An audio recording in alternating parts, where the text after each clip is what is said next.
Peace, family. Welcome to Sunday Sip with Sisters. How you doing, Dana? Peace, Queen. I'm doing magnificent. I feel really good, and I'm so happy to be sitting here this Sunday with you, sis. How are you doing? I'm doing wonderful. I had a great day yesterday, hung out with my family, so that was just so nice. Oh, so that was good. What y'all do, bro? Well, my brother had us over to his house. We went swimming, Uh-huh. barbecued. Just Khadijah's husband's family was in town. It was just Uh-huh. lovely. It was just beautiful. That's Yeah. how we come on the East Coast, where we like was together. Yeah. Okay. I know y'all have fun.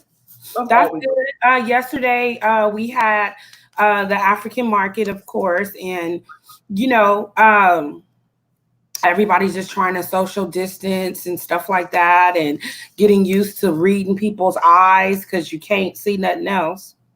That's so Yeah. wow. So how'd it go at the market? The market, it went well. Actually, there was a good flow of people initially, but then it kind of like tapered down. I think a lot of people, because apparently a lot of places are closed. And so I think a lot of people kind of thought we were closed too. A lot of us too are kind of leery about going live because, of course, you know, we want to be socially responsible as well at the same time trying to maintain some sort of consistency. So, but for the most part, it was good. The energy was good. Folks seem to enjoy themselves. And so, yeah, it is what it is. This is our new normal. We're lucky to even be gathering. I think that we're going to have to just make sure, you know, as this thing progresses, to make sure that we kind of do a better job. We even talked about, you know, a lot of the vendors were outside, you know, and for those who love the sun, that's cool. Wow. But yeah, so it was good. It was good. The bookstore had a lot of traffic, surprisingly, because like I said, I just figured people were gonna stay in. Right on. Right on. Uh-huh. So what you been up to, sis? So you've been traveling and stuff and still maintaining and just You know, working. no, still working. I spent some time in Phoenix, getting some work in, just Mhm. doing a lot of stuff. You know, been back, be going to Louisiana in another week or so for the weekend to get some work there, and then I'll be back home again. But also on Monday, I start my Nurturing Greatness internship program, and I Okay. have 18 Black girls between the ages of 15 and 18 that's going to be interning with me for about 3 weeks solid every day. Okay. Um, I'm psyched because these Black girls are going to be working with some incredible Black women. Like I got like they're facilitators because Zoom and then we'll do some in person, but Yeah. social distancing. But they're going to be able to talk to some really Black women that got it going on. They're going to be learning Okay. from the best, and so Okay. I'm excited, and so I'm just grateful. Shout outs to Sister Christy and to Danielle Williams and April Jean, and Oh yeah. I'm just going down a list. Like sisters is getting it in, so we want to make sure these young Black women do wellness, but also do entrepreneurship, also do sisterhood, like those things that's going to make us well during this COVID period. So Absolutely. very good about this. I'm so excited. I like when I can bring Black women in that I absolutely love, but I also know their strengths and they can share those. It's kind of like sharing your the things that you really love with young people so they can get they pocketbook, as the old people should say, would have all the things in it that they need. Right. And so I'm excited. And you know, sisters step forward always. Black women are always stepping forward. Uh-huh. Yeah, we are pretty magic, aren't we? Yeah, we definitely get we stepping in. That's what we do. So I'm Yeah. excited about that. I'm grateful about that. I'm just, yeah, so I'm feeling good about that. That's good, sis. So it's just so awesome. So, and also shouts out to Pro Youth and Families, because Yes. I wouldn't be able to pay these young sisters. So I'm Okay. grateful that there are a team of women, again, here we go again, who Yeah. came up with this concept. You know what I mean? I Yeah. work with them on several things too, but I just love the way Stacy, the way she does that collective. And I think Black people, we talk a lot about the collective, but we may need to research that a little bit more, because Mhm. the collective that she did is something that we should be doing in our own community. Mhm. Mhm. But anyway, so I'm just grateful that I was a part of that collective. Yeah. So That's so good. yeah. So, but we're gonna get started on the show, and so one thing Okay. we're gonna talk about, we have a lot of things that happen. Y'all gonna be doing a share screen, so y'all gonna have to bear with me, because I'm just I'm doing this from a different computer screen, but we're gonna get it. So here we go. Let's see if this works, Dana. Bam, there we go. Let's see. Yeah. Okay. Okay, good. Okay, girl, I got some skills up here. I know. You got some skills up here. Thank you. Okay. So there is an article. Let's just start real quick with this article before we get to talking about Sage the City and some other stuff. And y'all that's out there listening, please chime in. There is it's a radio interview. It's also an article that's talking about the hidden toll of Californians' blacks exodus. So Black people are leaving California. We getting up out of here. And I don't know, Dana, how you feel about that? Well, my daughter definitely, she wants me to relocate to Atlanta. And I'm going to tell you the time that I spent there with her last year.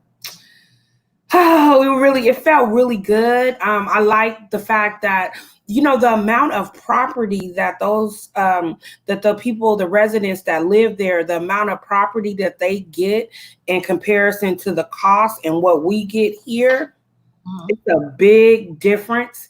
Black people are thriving. Black people are thriving down south, and so I mean, it's a worthy pursuit. Like we talked earlier, I understand why people do it, but I don't know. I'm kind of loving my work here. The work that I do in the community, like I really love that. It brings me joy.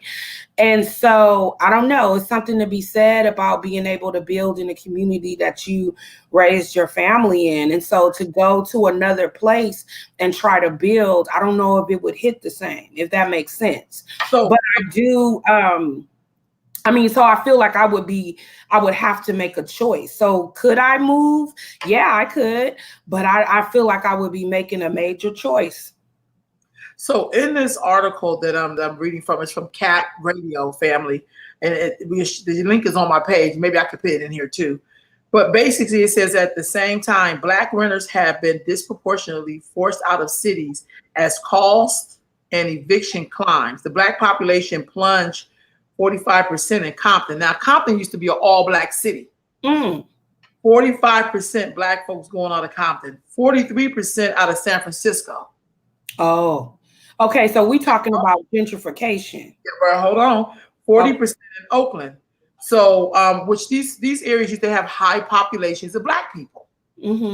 Essence is on here, and she says she would definitely want to move down. So she basically definitely, I would want to move down south, but don't want to leave close family. Right on. I understand that. So as I look at this, there's so many. She said the article goes on to say parts of what seems seemingly is kind of like an anti-Black racism that follows Black folks wherever we go. Now, this you still face the same kind of structural barriers. And I think that's the part we leave out. I think sometimes Black folks, some of us are looking for a utopia or like a place where we belong. There's nothing wrong with that. There's absolutely nothing wrong with that. But I also think there's other factors as well. Definitely anti-racism, anti-Blackness, racism. I also feel like I know Black women who left because they couldn't find a Black mate. They left because they could not find a husband here. You know what, I do notice that people down south, and I hate that I'm making a gross generalization. This is just my own limited observation. But I notice people down south, they look forward to getting married. I don't know if it's just the people I know down south or my cousins, my family, but even their friends and stuff like that. Like that's one of their milestones. It's on their list. It's on their radar. And sometimes when I talk to women here or just observe, I don't hear a lot of women speaking about marriage. Right. I'm not saying that's the only factor, but I just know that that's big for some people. Because in other cultures, people want to be together. I'm not saying that we don't want to be together, but I just see that in other cultures, they live with each other, they're around each other. We know that there are other factors, so I don't want to, because sometimes we'll get to the factors, we don't want to go through the process of getting to the factor. I think there's other factors there, because when you talk about populations of Black people, we have to produce each other. Yeah. That's the other part. So we know that our production is down, and it's been going down all of this time as people with other cultures. I know we have to act like everybody's Black, but we know that that's not true, especially when I've been on some calls around census. So when you divide the stuff up, it don't come off the same. Okay. So if you're Black and Mexican and you get counted with those Mexicans, that does not help Black people. Right. So if Black people aren't together, we're not marrying each other, then, that affects our population, right? Yeah. So it says here, the state went from a high of 7.7 Blacks in 1980 to 5.5 Blacks in 2018. Census data shows even an additional 15 million residents who were most likely Latino, Asian, multiracial. Nearly 75,000 Black Californians left the state, and 75,000 Black people left the state of California. 2018. According to CalMatters analysts, a federal estimate comparing 48,000 Black people who moved in, the third most populated state for Black folks exiting California were Nevada, Texas, and Georgia, reflecting both national reversal of centuries great migration and movements to merge middle-class hubs for Black ownership, education, and entrepreneurship. Now let's look at that. Okay. 3 big: Black home ownership. Now we know in California, 7 out of 10 homes are owned by an Asian. Black home ownership is low. Yeah. Education. Now I see with education, I think Black folks, we probably one of the highest educated groups, but somehow that don't translate into finances. That's or entrepreneurship. Right. So if y'all haven't seen this article, please, it's really long and lengthy, and the woman who they did this, one of the stories is from Elk Grove that's in here. But you need to check these kind of things out. Yeah. Because I think this says something about us in terms of the hidden toll of when we leave. She said people down south are real family oriented. They push education as family oriented. That's so true. I would say that about the South, and I absolutely love it. I go to the South a lot. For me, it's just too slow. I'm a Northerner, and sometimes in California, it's slow for me. But I really have a lot of respect for people in the South. I really do. I do too. Also, Feels like people are. We should be like other groups, and not to people get mad at people. But let's look at that, because other groups, when they go places, they set up shop. So they set up. They buy houses next to each other. They have businesses. They have a store, they go get their food. I think we may need to look at what's going on with Black people, because I also think when your identity is in question, then you don't need to have a supermarket that reflects just your food, but other groups do. Right. If you are having some anti-Blackness and you Black yourself, you don't really want to live around your own people, but other groups do. Yeah. Yeah, that's something. That's just something to think about, y'all. I don't know, but I think that's a really good article, and I think we need to read stuff like that, because that's really going to impact us, whether we know it or not. And I do believe that if we don't figure out how we mate or pair up, whatever that looks like, because that also generates wealth. Absolutely. Absolutely. And not only does it generate wealth, it also preserves legacy. You could be a single person and building and building and building. And if your children, if you have children, if your children don't pick up your legacy, not because they don't love you, but they building their own legacy, then I don't want to say that sometimes things are all for naught, but I know Dr. Renuko Rashidi, I'll never forget this. It resonated with me when he said, folks need to marry each other within their community for those purposes to preserve legacy. He's not sure how his legacy is going to be preserved. Right on. So in this article, it talks about a lot of stuff. It talks about a racial wealth gap. Mm-hmm. It also talks about stay or go. It's a really, really good. It's really, really good article. It's really, really good. I also think too, with Black folks, the way we spend our money is why sometimes we can't accumulate wealth. It's the way in which we spend. It's what we spend money on. So can we go into that a little bit? I'm going to tell you, I've been looking at my spending practices. COVID allowed me to look at my spending practices about, getting my nails and feet done and getting my hair done and stuff like that. And so now I feel like, and this might sound silly, but I feel like I'm saving money now. Me too. Because I'm not doing all of that. And I guess I used to eat out a lot because I'm doing a lot more cooking. I ain't gonna lie, I know I did. Yeah, and so I'm saving money. It's like, oh, okay, I still got money in the account. And it's, oh, okay. I mean, it's a little bit of change, but I'm just saying.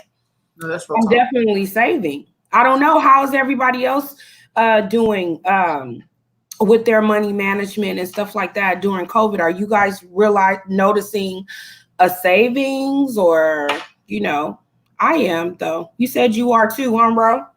I've been saving so much. And it's allowed me to reflect and slow down. I personally think this COVID if Black people do it right, it can help us reset something that our ancestors had, like home ownership. Yeah.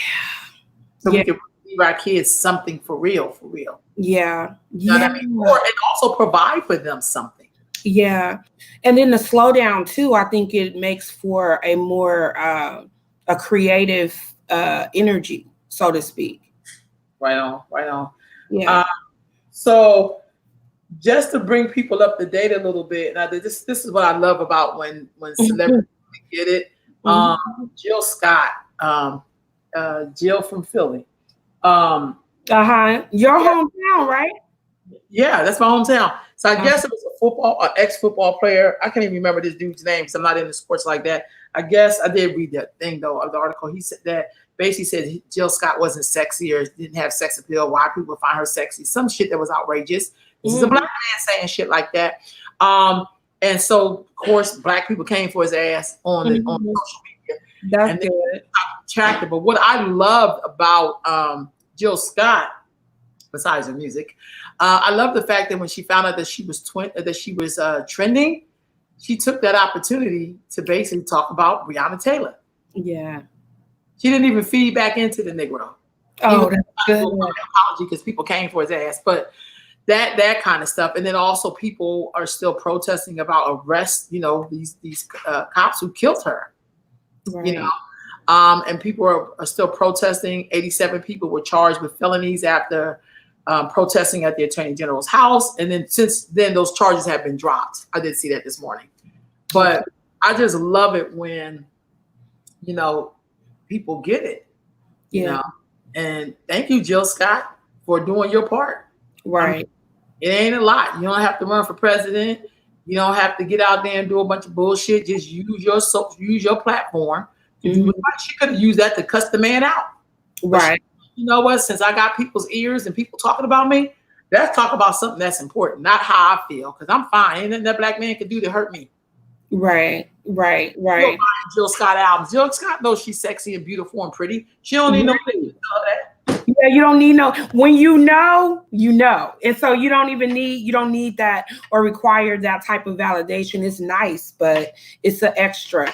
And also too, when you're vibrating at a certain level too, it's kind of like that made sense for her to use her platform that way. Right on. Right, so shout outs to her. Say big ups to Jill because I just feel like that's how you do it. That's a great example. If you're about your life.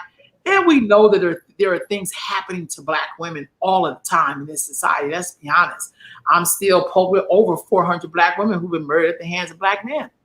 Black folks don't want to talk about it. Say, oh, that's domestic violence. And when we do the I almost turn off on people because I know that this person is full of bullshit because we're gonna have to talk about that. Yeah. Like that means something. If you have daughters in this world, yeah, you're a woman, a black woman in this world, yeah, murdered. And black people cannot even give a fuck because it's a black man. Yeah. Yeah. We don't want to talk about that. Yeah. Yeah. You know, we want to talk about it. You know what I mean? Which brings me to this sister here. Now, I'm not into trap music or all that kind of stuff. I'm not going to front. Y'all listen to a lot of stuff. I don't even know what trap music is. Well, I don't know. That's what, you know, look, God bless him. Look. But Megan Thee Stallion, I know she has a song called Savage, I think it is. Oh, okay. I'm lying. I heard that song. Well, I didn't even know she sung it. Bro, I don't know. Y'all correct me if I'm wrong. But I guess this sister, you know, I guess she was shot. And the headlines is, you know, Megan the styling. Megan oh God. Girl, let me see. Black women are so unprotected. Oh, well. Oh, you're reading the article. Megan the Stallion says she's hurt and traumatized after being shot. So she physically was shot with a bullet. I'm not trying to be funny. I just don't know the story. Black women are so unprotected. And so her tweet, Black women are so unprotected and we hold so many things in to protect the feelings of others without considering our own. We do that. It might be funny to y'all on the internet and just another messy topic for you to talk about, but this is my real life and I'm real life hurt and traumatized. What you think about that? So I don't know the queen. I've heard of her. And if she does sing Savage, I have heard that song. I just don't know what makes music, trap music. I don't know. But just what she's saying, if she was shot, that's unfortunate because people are getting shot all the time. Look at all of the people that we don't even know. Some people, I'm not saying that she's blessed she got shot. I'm happy that she's alive to tell about it. There's lots of people who are not here to tell the story. It's unfortunate, you know. I hate that happened to her, but it's happening all the time, every day. I really hate that. So something I can do. Yeah, you know how I feel. I'm constantly on the battlefield fighting for Black girls and women. That's my calling. I'm not fighting for no. I mean, I can empathize with other people, but my lane is Black girls and women. We know that over 400 Black women have been murdered. That's the latest. That's not even the latest number. Since COVID started, since March. Okay. We know that we have 65,000, some say 75,000 Black girls and women missing. And it's crickets out here. But to have someone in this lane, the lane that she's in, who sometimes, I'm not going to front, I feel like they don't give a shit about what's happening to Black women. As long as they get their money, get their hair weave, get their shit done, they over there doing them. Until you get your personal invite to this shit. Oh, wow. And this is what the queen must have gotten right now. That bullet was her personal invite. Wow. You know? And I feel like sometimes, and Sister Tina is saying, I like that. I think she expressed how she genuinely felt. And to be real, are Black women really protected? I know. And you know, I agree. I know that we're the most unprotected women on the planet and the most disrespected Black women on the planet. But I also feel, and I agree, but I just feel like it's interesting when you get your personal invite. So some of us have been fighting this fight for a minute. Right. And shout out to him. Essence says, I like her. And this is another example of us not talking about how Black women are hurt by Black men. She was shot by a Black man who is also an artist in the entertainment world. Okay, so Essence know about the story. So who shot her? Yeah. Oh, sorry, y'all. I didn't hit something. You done went to the next. No. Hold on. Oh, I'm hitting the wrong button. Bam. No, that's okay. But I'm working two things. Sorry, y'all. So she knows. So who shot her, y'all? I guess it was another rapper. I did see. I'm trying to make this thing do what I did. Y'all. Sorry, y'all. I'm over here working two things. Maybe she'll. Man shot her. This is powerful. Was they a couple? What happened to just breaking up? I don't know, but we know we seen this when Rihanna was beat up by the one dude. Oh yeah. So we know that this violent, and so here's my thing, because this sometimes it's hard to have conversations with Black people without us wanting to pull other people into it. So I come from, when my mom is discussing something in my house, she don't care what's happening in the house next door. Okay. Like, we talking about what's happening in this house. So with Black people and stuff are happening with Black people, we have the hardest time focusing on us. We want to say, well, other groups do it too. Like, we're not talking about other groups. No. We're talking about our group. Right. Here she goes. She put the information in here. He said Tory Lanez, but I don't listen. Yeah, but I don't listen to him. Don't know much. I have teens, just know through them. Right. And then Tina McClain says, I don't judge this young sister. I remember I was once her age. This young lady was a victim of a crime, and the response to this is very telling of how we value Black women. I agree with you, Sister Tina. But you know, the thing is, we talking about it because it happened to somebody that's somewhat of a celebrity. This happens every day in our community, and we don't talk about it. Mm-hmm. Are we immune to it, or do we? I just think we don't value. I don't think it's immune. I think we don't value. See, how you treat people tells the real value. Yeah. You can come out your mouth and say you love Black people, you value Black women, she's the mother of civilization. We can say all that bullshit. Yeah. But how we treat each other is an actual fact. Yeah. Yeah. You're right about that. You are right about that, Rob. There's been violence all of this time against us, but I think when it's at the hands of who people that we have a connection to, because maybe we both Black, or that's my brother, or see all the sayings that I'm using. Yeah, we don't want to talk about it because it may be your son, your brother, your husband. Yeah, those things you don't want to have to deal with the fact that something came out of you that's killing women. So, good example. I watched this documentary. I don't know how many of y'all should have added that in here. I watched this documentary called "Running for Your Life." Look, it's about this football player. I watched it on Showtime. I'm gonna try to find it, y'all, so I can take. I'm writing it down now. Oh, you gotta have Showtime, girl. Why I don't have TV? Well, no. But you know, I also you can watch it on other things too. But okay. Running for My Life. Turning me on to these movies. This is about a dude. God, it's a football player. Let me do this. Hold on. So anyway, I'm gonna find you the name of this film. Let me see if I can look on here because Khadijah was telling me about the film. That's how I started watching the film. My sister told me about it, but it was about this dude who they knew from Arkansas. The dad left, abandoned the family. The mom loaded up her car and moved her family to LA. When they got to LA, that's when the crack era was really big. So when she got to LA, it wasn't like Hollywood and movie stars. You know what I mean? It was drug infested. You know, he went through all of these horrible traumas. So I get it. Mm-hmm. And he went through some shit he didn't say, but you don't have to say stuff for people to know what happened. Right. Okay. Because you talk about how one of his mom's boyfriends beat up, he did something wrong and he put his foot on him and pissed on him. Like just shit like that. So that you pissing on a boy, you probably doing some other shit, but that's another story. But he never would tell. I mean, everything. But anyway, so he had this talent. He was a football player. He was absolutely talented. He played for the Huskies in college. But he had this thing where he would beat the shit out of women. He would choke women.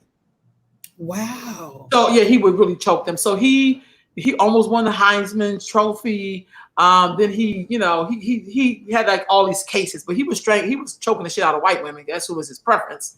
And then he ended up killing somebody in prison while he was in prison. And and then they claimed he hung himself, but that's on the story. So what I'm saying is, here's a dude who was a football player, Black boy, just absolutely beautiful. I think we don't want to talk about. That's why I feel like when I say we don't debrief or we don't talk about the horrific crisis or situations or whatever that's happened to Black people, we don't want to talk about it, but we keep seeing the results of what happens when you don't talk about it. When we don't talk about violence against Black women, and we see the population of Black people in California going down because Black men are not producing with Black women, you know what I mean? Or right. violence of more likely I'm gonna get killed at the hands of another black man than a white man or a white cop or something like that. See, we don't want to talk about that shit because we want to blame other shit instead of like, I understand you can put the blame where it belongs, but I want you to put the work where it belongs, which is on us. We got to work to make this shit. When you know better, you do better. Behaviors, you should be addressing those behaviors. Right. We be scared to death. We're like, I don't want him to feel some way. No, it's not about him feeling, so it's giving him the proper information. Our girls feel some way, but we still get them that information. Right. They still know that men are more valuable than them, even though we can get here without going through them. Wow. How that work? Wow. You can't get here if I don't bring you here. Right. That's right. So and nobody's going to support you like a black woman too. So it's kind of like, I don't know. It's kind of backwards the way, and I don't mean to make a gross generalization because I know that there are plenty of men that definitely do protect and respect the black woman, but I will say that's an issue in our community. So Josie, black women most disrespected for centuries. Right on. Keep talking, ladies. We're listening. So I just think with this sister's situation, I would hope the young women who listen to her will stand up and say something. I also think, and this is just my observation, I think we as black women, we hide behind a lot of stuff like makeup and lashes and hair weaves and girl, I'm doing me, I'm a dime, I'm fine. But under all of that shit, you know that you're not valued. You know that you are disrespected. You know that you are like you're the goddamn floor for the world. Yeah. Yeah. And then how can we produce better people? Yeah. I mean, I don't want my nieces to be feeling like the way she's feeling. I'm not sure if they're feeling like that or not. But I know when I talk to black girls and they talk about, how they feel about black boys and how black boys want a girl who look Asian and look Mexican and all kind of shit.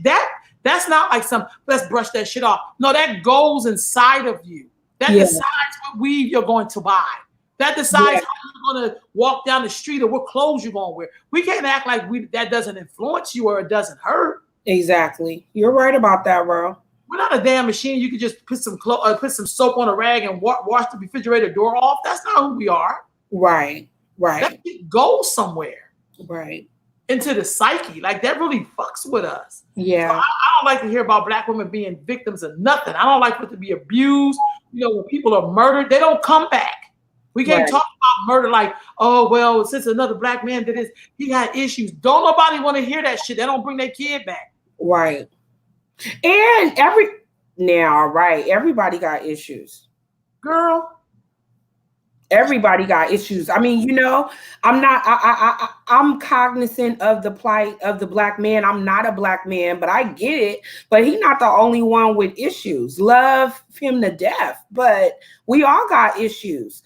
But we all got to be responsible and accountable for each other. And it's kind of hard when, if I'm putting in 100, I need you to match my 100, not 50. I need you to match my 100 that I'm putting in, riding for you. I need for you to ride for me the same way. I also think black women, some of us, we are part of the problem with the black man. That's true. You are absolutely right. We don't know him. We can try to understand him. That's like a man could never know what it's like to have a fucking period. Yeah. You have no idea what the fuck you feel like. You know what I'm saying? You really don't know. Right. It's not the eyelashes, dude. It don't come from that. So I feel like sometimes I don't think it's a question, do black women love black men? I don't think that's a question at all. No. I think that's the beat up line that's the game that we keep running on ourselves when it comes to them. That's my observation. What I really think it's about is how we relate to them and to give them room to, do what they got to do. Quit trying to cushion this dude's fall. I do that with my nephews because I'm really, and my nephew be like, let me do. And I'll be like, let him do why am I still cutting up his hot dog or whatever it is that he's eating? I have to tell myself I have to back up. He gonna fall like 5 times. He gonna be okay. Right. Sonia says do that. That's true. You right, bro. Sonia says we don't hold him accountable for his stuff to try and keep him happy. Yeah. I wonder, does that keep them happy or does that keep them not really valuing you? Could be both. Yeah. Could be both. Could be both. But when I look at this young sister, she's absolutely beautiful as Black girls are, Black women are. But I also feel like the other question is, what's going on with us that we would even be with people like this? Yeah. That's you know what I mean? And it don't take nothing away from her at all. Like, we still gonna love her. But I just feel like, I feel like, we also do these things where people can tell how we value ourselves by what we do and what we allow. That's true. You're right about that. Sonia talking some good stuff. She said a man needs to learn from his queen. And okay, I guess you're saying keeping him pacified. I still think that it's just keeping him. I agree with you, but I also too it keeps them not respecting you. To me, my observation, 100% pacified too. Yeah, that's why that's what you do for a baby. Ooh, a baby boy. Essence says 100% a part of the problem here in California. Especially, is in California, especially. There is a violence to us everywhere, but I feel California men, girl, you need to hush. We need a fan, are not raised to respect or think of us as beautiful. And you know what, Essence, I agree with you because that's one of the things when I went to Atlanta and I think I was there 3 weeks, and I think I told you about it, bro. It's not even only the Black man, the Arab man, the Chinese man. It was like they was looking like, wow, yes, ma'am. And like getting the door. It's just different. It is a difference. I think it's enough kind of Black men there where there's not just a whole bunch. See, out here, you don't have enough of those kind of Black men. Okay. You can have the trifling brother, the righteous brother, the working brother, the sleeping brother. They could be a combination. There's a lot of different kinds of Black men. In California, you don't get variety like that. You get a whole bunch of. I've known people who come from the South and came here, and they were good men when they got here, and when they left here, they were pacified. Wow. Some people like they didn't have to work anymore. My woman working, like some of this setup is on us a little bit. Yeah. I mean, say it like that. And I'm not saying all women, but I watch women be like, "Where you going, baby? You rather have him at home all day so you know he at home." It's like, who does that? Yeah, exactly. Man, he's supposed to have his ass at work. Yeah. It's so funny you say that. Me and my sister, we just had a conversation with one of our family members about that, and the young man said that, oh well, she doesn't want me to work. We had to really have a conversation about that. Yeah. I don't know. Yeah, it ain't that much insecurity in the world because I wouldn't be the one paying all those bills. Like I didn't understand, but I agree with what you're saying. That is a thing. That is, man. That's some other shit, y'all. So I know it is. I hope this sister gets what she needs, so she would be well. Is the word. I hope that there are some Black women in her circle that will surround her with some good energy, love, and righteousness, and some wellness. You know what I mean? I also think when we go through these things, there's a lot of like, well, what did you do? Why didn't you do this? Blah blah blah blah blah. I mean, but I also think I remember one time going to a group for something, and white women, they always have the ability to be vulnerable. In fact, I'm gonna give you a good example. Well, I worked at an organization one time, and a white woman called. She was asking about the rites of passage, and she was saying in the middle of me giving her information, she's like, "Can I just tell you something?" White women, I tell you something. And I said, "What?" She says, "I just love how strong Black women are." Like she wants to. Thing. And I was like, I said, well, can I share something with you? And she was like, yeah. I said, I really envy the fact that you could be vulnerable and people will actually care. Oh, yeah. Uh-huh. Because the truth of the matter is, that's kind of what all of this is about. Like us having to shelter the storm. If you pass out, black people probably step right over your ass. Uh-huh. If a white woman start crying, people will just come to her rescue. Yeah. Some of us will come to her goddamn rescue. Are you okay? Yeah. But with us, you know what I mean? We'll be like, girl, you got it. You got this. Come on. Shit. Yeah. And regardless of where it comes from, we got to stop that shit. Yeah. We got to see about each other.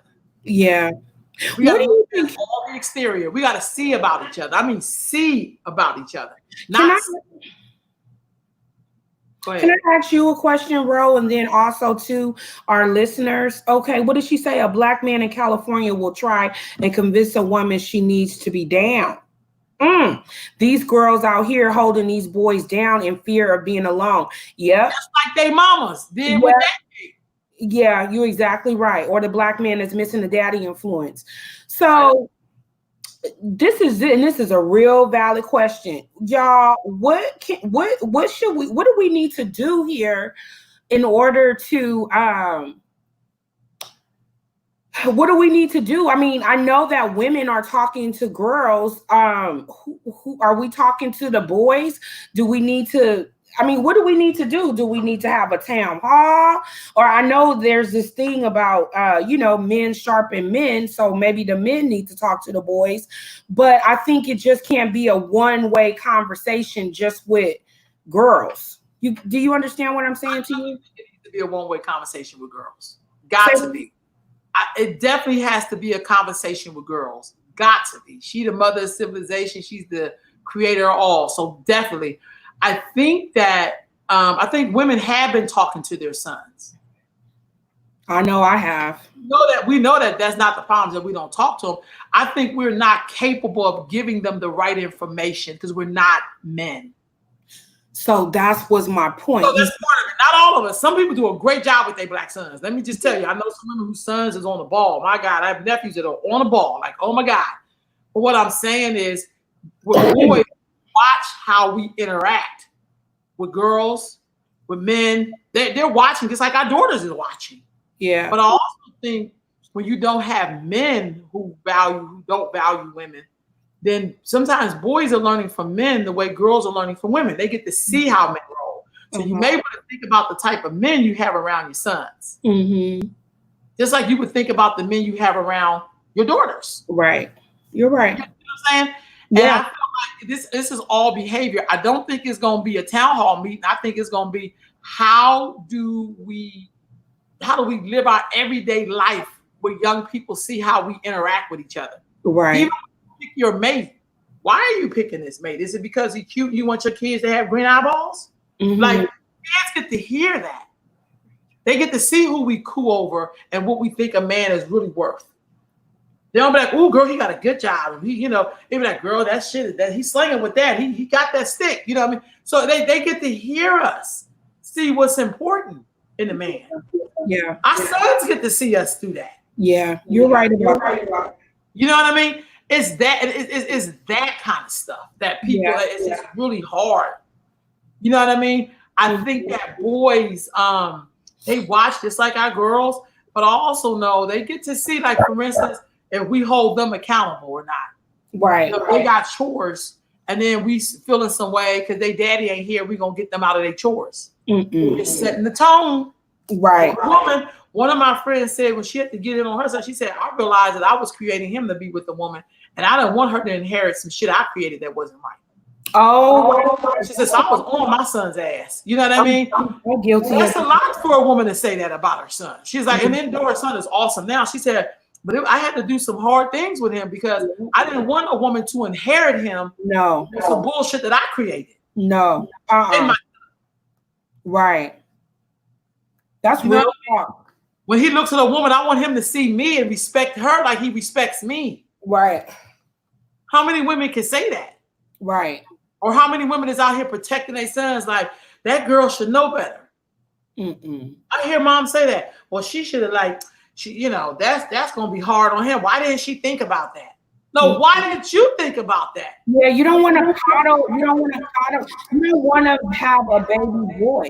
You just don't want that. No. I don't want that for my grandchildren. Right on. Yeah. Girl, no. I mean, I love my son, don't get me wrong, and I love my daughter, but I don't want my daughter to have to be, if you're going to be with a man, you don't need to be stressed out. You need to be in a better situation than you're in. And yeah, if you can't make it better, like I tell my son too, if you can't provide, then you're not ready. If you can't, no, because what happens is the roles get reversed, and we have so much disrespect in the ranks between men and women anyway. Right on. So I'm hearing the echo. Are you guys? No, I don't. You sound fine. Okay. Maybe it's just me. Tina said, agree. Black women should talk to black girls, black women and girls first. Sister Sonia says, yes, one way for each. And then we need to share the conversation with each other. I agree. I agree. You gonna read Sister Essence comment? Yeah, she said we talk to our kids, but the examples they see plays a big part. You're right, and the actions they see from people that look like us. You are exactly right. That part. You are exactly right. We need to be intentional with our encounters with our sons and daughters. That's right. And not only with our sons and daughters, with those young people that look at us, that see us in that's in our sphere of influence. I had 2 young queens come to me and pull check on me about something about a year ago, and I'll never forget that, and I will forever love and respect them for having the gumption to do that. But I completely understood what they were saying, and yeah, we gotta walk it like we talk it. Yep. Sonia says we have to lead by example. So yeah, all these comments is spot on. Yeah. There's 2 events for black youth. This first one is Youth Healing Circle, Mind, Body, and Spirit. So there's a program in town called Glow, Girls Leading Our World, and it's led by a really awesome sister. And she pulled together black women who work in programs with girls. Mm-hmm. Everything from Sisters Ania.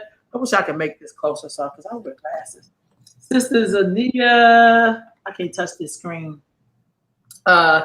I think that's Nubian. I know that logo, but I can't remember the name of it. This look like it's NSW. Oh, y'all, please forgive me. So anyway, yeah, let's see. It's got it here. Okay, so basically, they pull together all of these organizations who basically, the founder of Glow is Sister Michelle. She pulled together all of these black women organizations who work with black girls. They're doing a healing circle. These are young people leading this. We're just trying to assist them. Right. So basically going to do this healing session. They're going to have sanitation station for youth or open discussion. They're going to talk about gang prevention and suicide prevention, because that's really big in our community right now. And I do a lot of stuff like with older people, but I'm not gonna lie, sometimes I do not see a lot of young people at these events. I see young people who may be influenced by some older people that they're with, but I don't always see a lot of young people there. They're going to talk about mental illness and gun violence. They're going to talk about COVID-19 and teen pregnancy. They're going to do some sound healing and meditation, affirmative activities, and journaling exercise. This is going to be on Friday, July 25th at 9 a.m. to noon at the Robertson Center. Whew. Okay, is that Robertson Center? That's right off of Norwood. Okay. Community Center. Okay. And you want more information, if you know some young people, please send them that way. Please send them that way. They definitely, it's been led by young people. And I'm just very pleased. And I think we got to do everything we can to make sure that young people know about this event and send your young people. This is everyone, no exceptions. Temperatures will be taken at the door. Masks will be given. Gloves will be given. Hand sanitizers. Please send your young people there. Is this what was I going to say? Is this flyer on your page so we can share it? It is on my page. Okay. sage. So please, please, please. And then the last event we're going to share, this is called Sage the City, Gathering for Black Women. Gathering for Black Women. This is going to be tomorrow at 6:30 p.m. at Cesar Chavez Park. There is a Black woman who started Sage the City. I think she's on the East Coast. And because of all of the violence and things that were happening in her community, she's like, we need to sage this damn place. And so I use sage a lot. Sage is what you use to clear out negative and bad energy out of your spaces. You help to help that energy to move on out. You know, it's when people move into new houses, I come and do sagings for people, or new business, or if you have some horrific shit happen, they come in and pray your space, pray in your space. They usually bring sage. Native Americans use sage, Africans use it, everybody uses sage. And so this is an event that Christy Ketchum with Our Rightful Place. She also is with the Sacramento Sister Circle. They're asking Black women to come to Sage the City. There's something very healing when Black women get together. Right. Without all the bullshit. We're not doing political shit. If you are a Black woman, come to this event and help us sage the city. Help us bring some healing in Sacramento to clean out this negative energy. And you got the details of that? I'll let you. Yes. So things to remember. This is a Black woman only gathering. Okay. And those of you who are listening, if you guys could please share this and also, figure out if you're coming, or also invite some other people. Masks are required. Social distancing. Please stay at home if you feel sick. Sacramento Sister Circle is not responsible for your participation. So really kind of take inventory of your own health. There's metered parking, so we got to be cognizant of that. It's at 6:30. So I don't know if they still Cesar Chavez Park, God, Londa, at 6:30. Okay. Wear white and or purple and comfortable shoes. So either wear white or wear purple or both, but that's the color scheme. Definitely make sure that you're comfortable with your shoes. This is a 30-minute walk one way on concrete and sand. So this is probably going to be a really good walk. And I'm glad it's at 6:30 when it starts to get a little bit cooler. Our Rightful Place face masks are available for $10. Okay, so you can pay for it via PayPal. SacSisterCircle@gmail.com. So it's SacSisterCircle@gmail.com. Put your name and contact information in the note section. And we hope to see you Monday, July 20th at 6:30. Which is tomorrow, y'all. Family, it's tomorrow. Yes. So that's a good walk. I look for opportunities to walk now.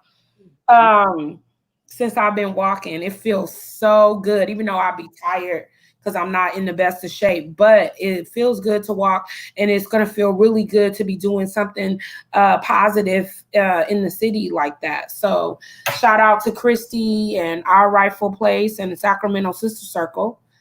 Right on. So please come. Sage the city. Sage the city of Sacramento. It needs to be saged. It is the sacrament.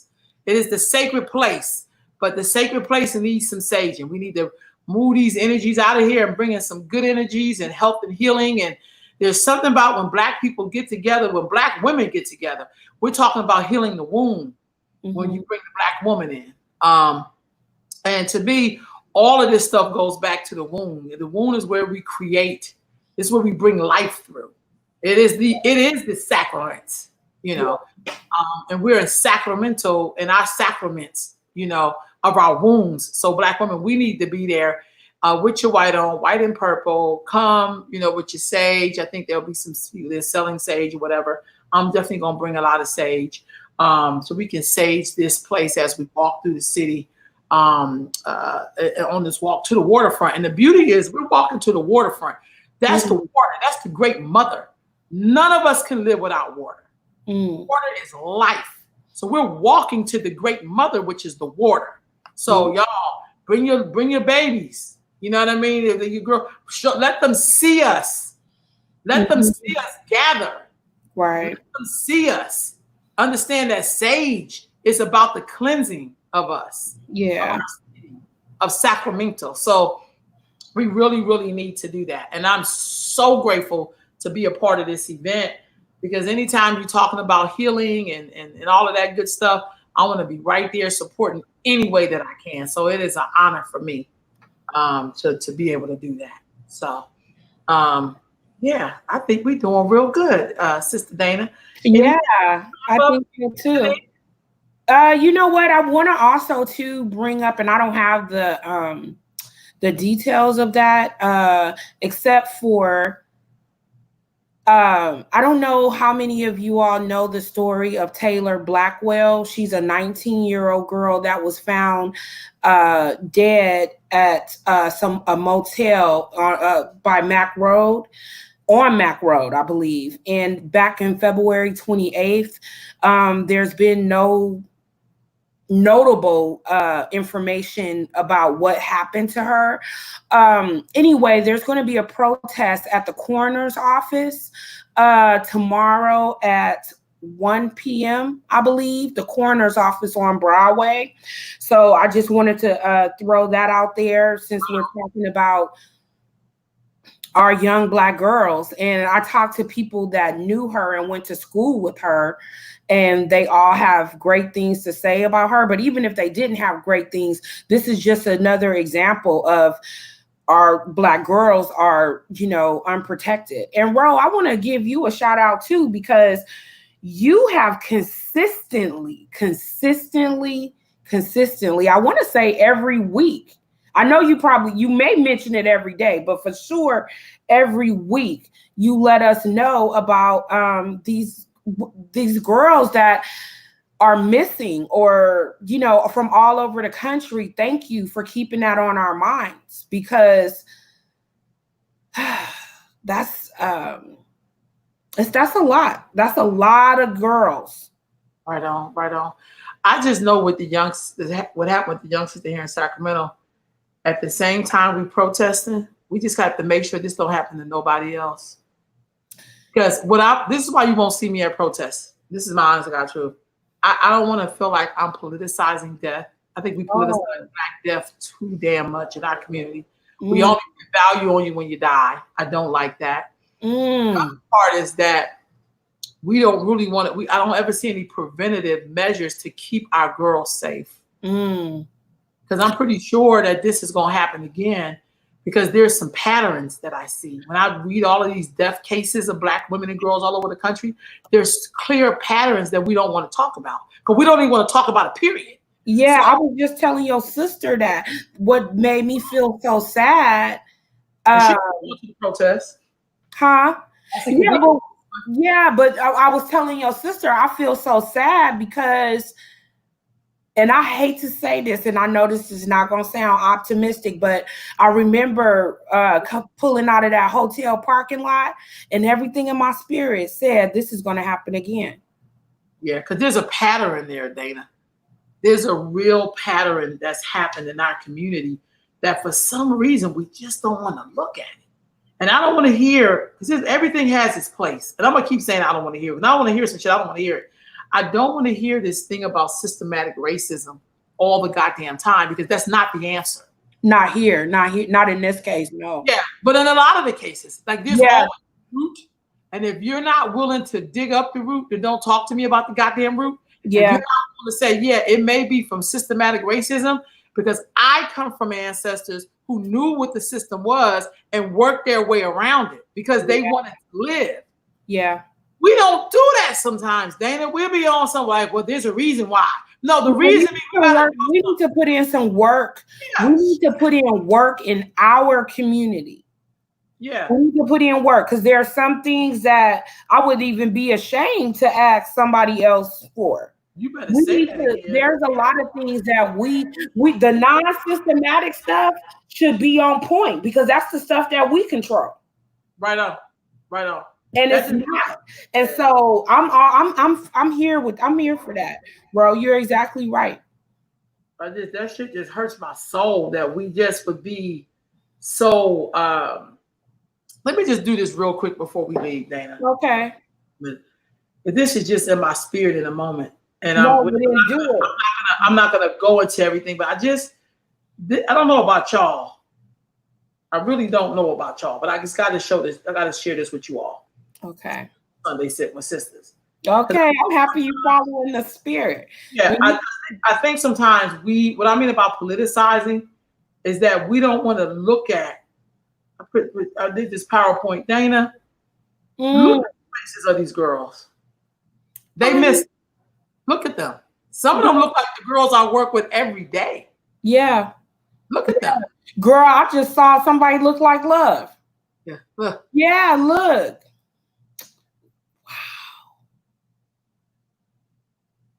Look at these girls. Look. For us not to address, like, how do we keep them safe?